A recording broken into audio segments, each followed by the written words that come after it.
And one of those actors is the crypto space itself, right? And one of the interesting things about the crypto space is that it has lots of governance happening, including formal, including informal, including everything. Amid recent Federal Reserve rate cuts and the upcoming elections, Bitcoin has surged to an impressive $65,000.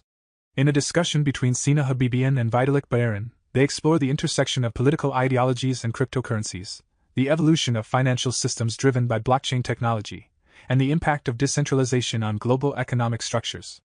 At the time of this conversation, Bitcoin is trading at around $65,000, with a 3% increase over the last 24 hours and a 3% rise in the past week.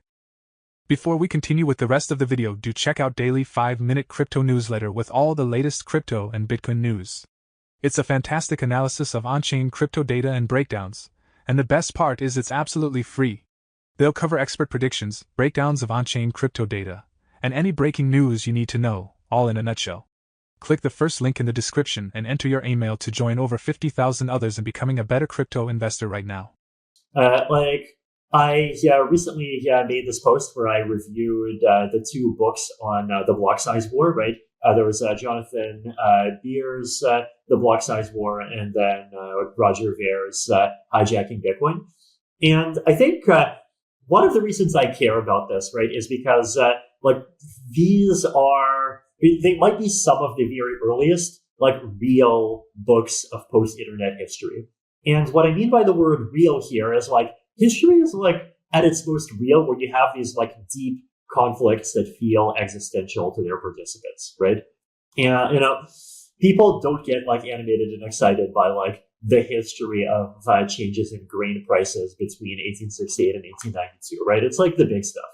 And these wars that happened in Bitcoin, I think the reason why they're meaningful, right, is because they just happened right at this era where virtual worlds finally became big enough and powerful enough that there's just this really huge critical mass of economic value that was in them. And on top of that, they were immersive enough that people's lives and people's emotional energy was all sunk into them.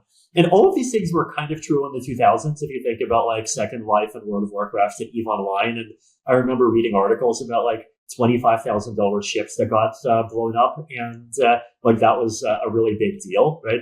But now, you have $150 million being stolen from a DAO. And Bitcoin and Bitcoin Cash, when they forked, they were multi-billion-dollar chains, right?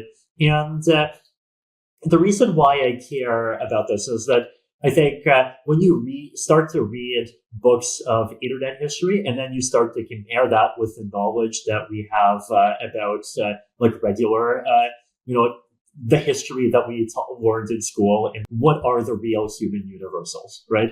And, what are the things that are these very deep and enduring traits of a combination of human psychology and just inherent properties of game theory and interaction of multiple people and multiple tribes that are so robust that they survive across media as different as, wars between countries and conflicts within a blockchain on the internet. As we just heard, Vitalik Buterin discussed the influence of political ideologies on crypto and the role of decentralized finance.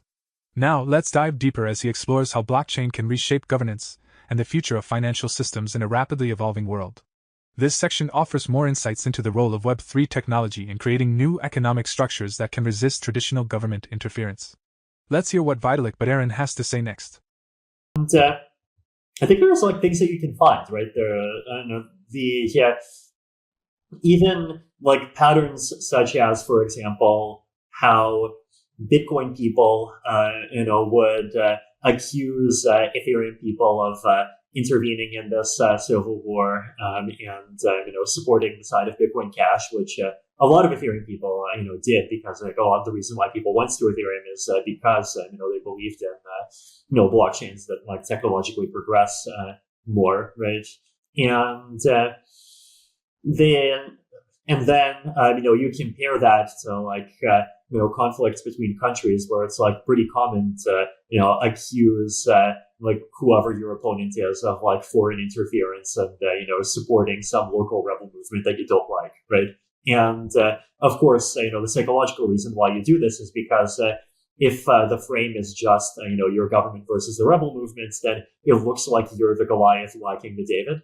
And, you're kind of on the narrative back foot there. But if, on the other hand, you can re-portray the David as being the pawn of an even bigger Goliath outside, then like that kind of, like that flips the narrative, right? And, these are things that we see in like these like totally incredibly different media, right? So like even things like that, they happen in crypto, right? And then at the same time, we have more regular things, like we have hard forks in Ethereum. Then you have DAOs that are on top of Ethereum. You have projects that are forking in all kinds of different ways.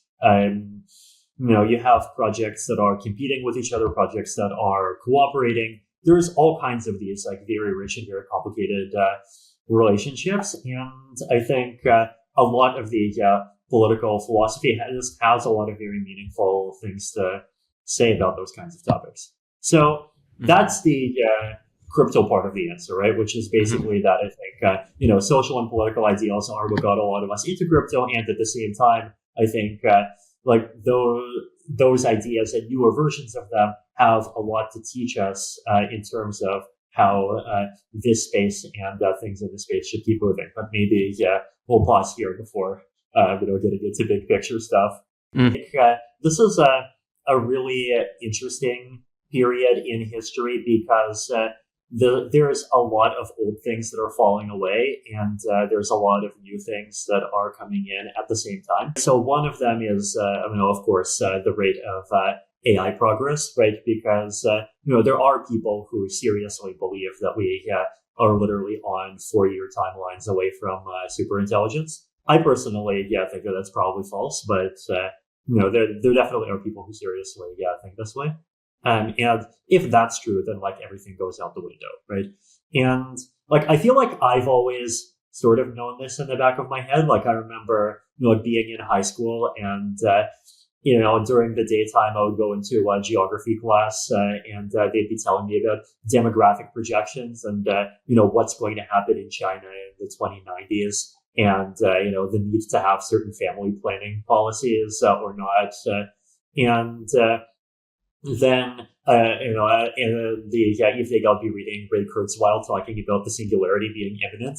And it's like, dude, like if that stuff's going to happen, then like we don't freaking know what's going to be the case in the 2090s. It's like, what do you mean the population of China is going to be somewhere between like 0.95 and 1.05 billion? It's like, no. I mean, we don't even know it's going to be above 100 million. We don't know it's going to be below 100 billion. I think technological uncertainty is one of those big axes. The other big axis to watch is the level of conflict in the world. And the level of conflict has increased massively in the last 10 years. And that has, very direct human costs, right? I visited Ukraine myself, a couple of months ago. And, I could go around the streets and you can definitely, see people walking around with signs of some pretty crazy injuries, right? And that's like a direct, human cost that's like very bad for people, right? And like, this is going to affect, society, how, children think and grow up and all of this, right? And so conflict, always has these like very direct, very bad costs. It also has indirect effects, right? And